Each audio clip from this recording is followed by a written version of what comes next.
রোজা রেখে দিনের বেলা জি স্বামী স্ত্রী কি জড়া শুইতে পারবে? আচ্ছা, জি জি, আপনার প্রশ্ন পেয়েছি। আর কোনো প্রশ্ন আছে? হ্যাঁ, আমার আরেকটা প্রশ্ন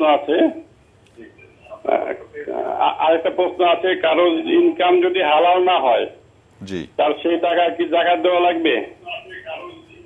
হালাল না হয় তো জাকাত দিতে হবে। ওকে, ধন্যবাদ আপনাকে।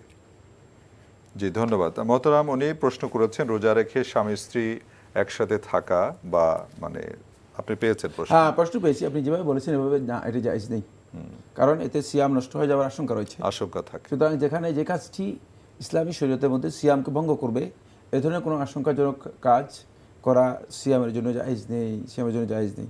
জি, কারো হালাল মানে ইনকাম যদি হালাল না হয়, সেক্ষেত্রে কি জাকাত দেওয়া দরকার আছে কিনা? তার যদি ইনকাম হালাল না হয়, তার কাছে টাকা যদি মালিকানায় থাকে এবং নিসাব পরিমাণ টাকা থাকে, জাকাত অবশ্যই তাকে দিতে হবে।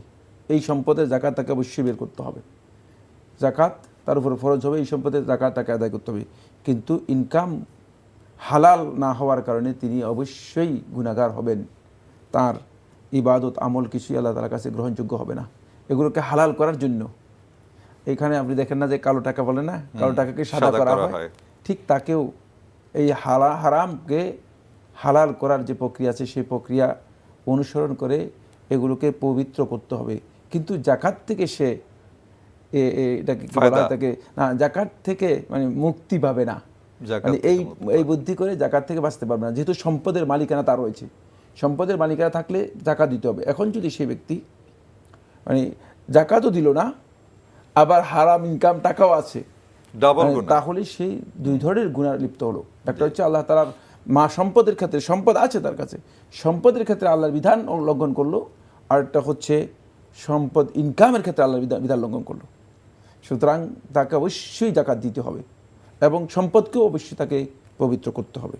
জি, মানে অনেকে দর্শক এটা অনেকে হয়তো মনে করতে পারেন যে আমার কৌশল, সম্পদ, হ্যাঁ কৌশল, যে আমার সম্পদই তো হালাল না, আমার জাকাতের দরকার কি?